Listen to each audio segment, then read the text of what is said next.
bicara tentang kurikulum merdeka, di sini nih ada gambar P3 nih, profil pelajar Pancasila. Bapak Ibu bisa lihat ada 6 dimensi di situ. Ya, mungkin ini sedikit untuk yang tadi bertanya tentang P3, ada beberapa orang, ada 6, mulai dari beriman dan bertakwa kepada Tuhan dan berakhlak mulia, berkebinekaan global itu warna ungu, yang warna hijau bergotong royong, kreatif itu warna orange, bernalar kritis itu warna hijau ya, itu hijau olive ya. Lalu kemudian mandiri warna merah. Keenam profil pelajar Pancasila ini harapannya dilakukan di sekolah, baik secara intrakurikulernya artinya di dalam kelas, ataupun secara ekstrakurikuler, ada kegiatan-kegiatan di luar kelas, seperti ekskul ya, ekskul pramuka, ekskul basket, ekskul nari, ekskul IT atau English ekskul terserah ya, atau mading gitu, majalah dinding.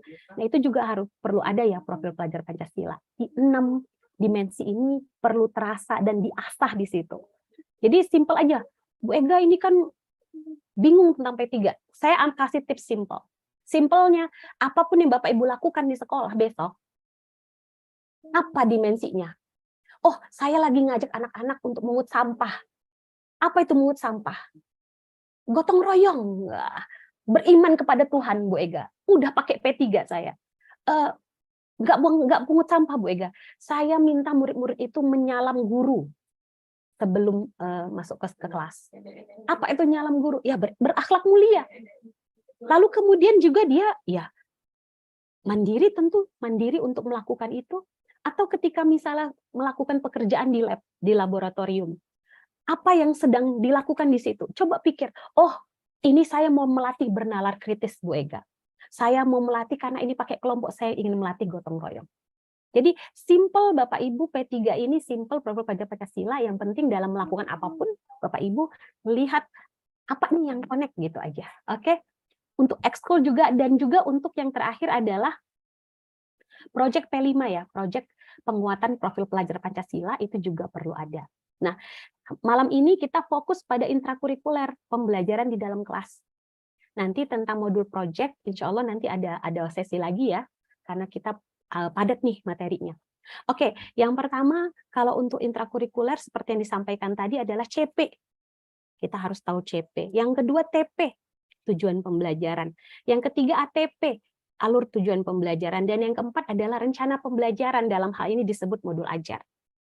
Oke, jadi tahapannya adalah CP dulu, capaian pembelajaran, lalu TP, tujuan pembelajaran, lalu ATP, alur tujuan pembelajaran, baru rencana pembelajaran. Kenapa saya buat kata perencana? Supaya, oh modul ajar itu adalah perencanaan.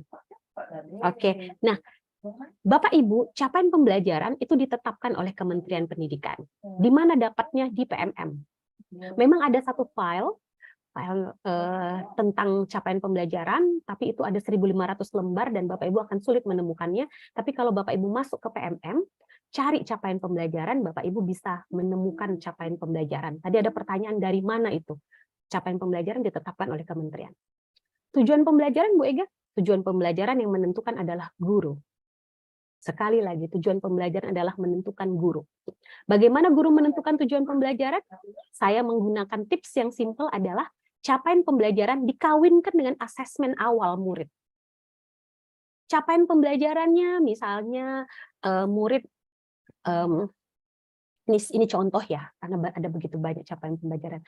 Contohnya, di fase A, kelas 1 sampai kelas 2 SD. Itu capaian pembelajarannya selama 2 tahun.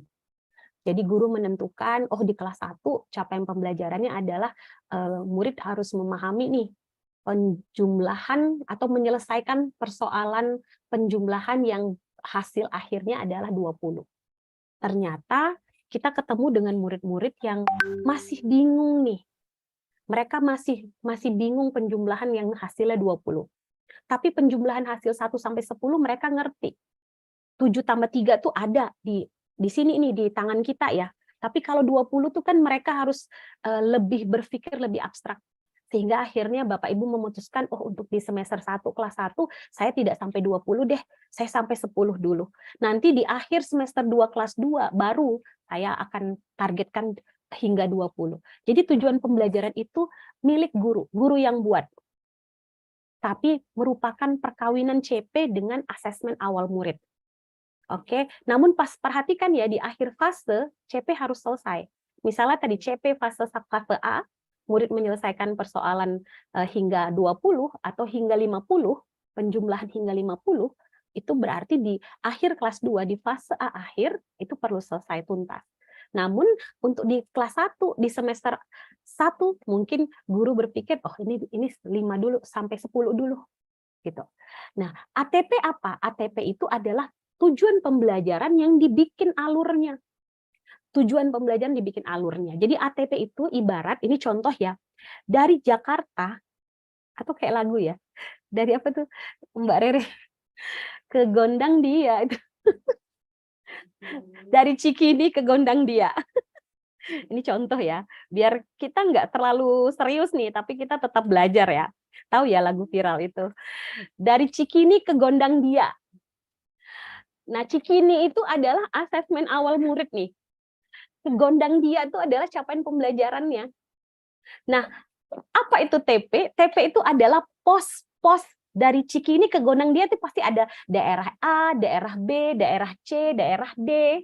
Jadi Bapak Ibu nentuin dari Cikini ke Gondang Dia, Bapak Ibu mau lewat jalan apa? Mau lewat tol, mau lewat naik helikopter, atau mau naik motor, atau mau naik mobil, atau mau naik sampan. Emang ada sampan ya dekat situ. Bapak Ibu menentukan pos-posnya, daerah-daerah yang dilewati. Oh, jangan lewat ini, nanti bisa macet, mendingan lewat tol. Jadi dari Cikini ke Gondang Dia, Bapak Ibu tuh nentukan TP-nya. Sekali lagi, Cikini tempat awal itu adalah asesmen awal murid.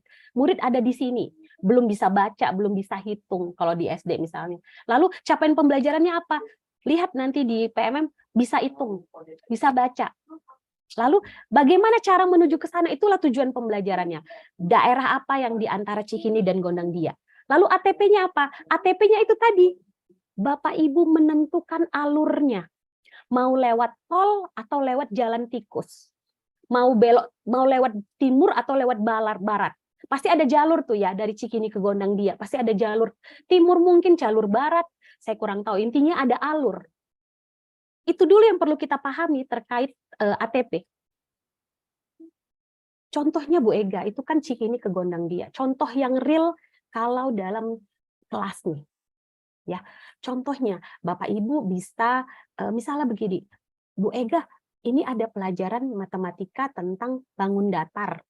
Ada pelajaran tentang bilangan berhitung, angka ya, 1 sampai 10. Lalu ada tentang panjang dan pendek, ya, tentang kilometer, tentang satuan. Yang mana yang mau saya ajarkan duluan? Itulah ATP. Yang mana yang mau diajarkan duluan, dan di kurikulum Merdeka Bapak Ibu bisa mendesain ATP sendiri. Nah, ini yang menjadi pertanyaan yang menarik adalah ketika banyak guru yang mengatakan, apa benar Bu Ega bisa kita tentukan sendiri? Iya, tapi ternyata di sekolah ini disepakati kita harus bikin ATP berdasarkan sekolah. Ya, sebenarnya bisa guru membuat sendiri, namun ketika sekolah memutuskan untuk kita bikin ATP bareng-bareng, diobrolin, menurut saya itu namanya teamwork. Selama tidak dipaksa dan selama melibatkan semua guru, yuk kita sama-sama bagi-bagi yang mana ATP-nya, saya pikir nggak ada masalah. Tapi ya kita berharap tidak wakil kurikulum, wakil kepala sekolah bidang kurikulum tidak memaksakan ATP itu ke guru. Karena guru itu ada guru yang nggak bisa naik mobil, sehingga dia harus naik motor.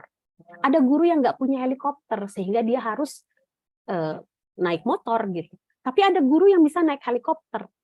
Jadi semua guru itu punya kemampuan yang tentu unik. Kita lanjut aja ya, kita waktu nih, mohon maaf. Oke, itu dulu.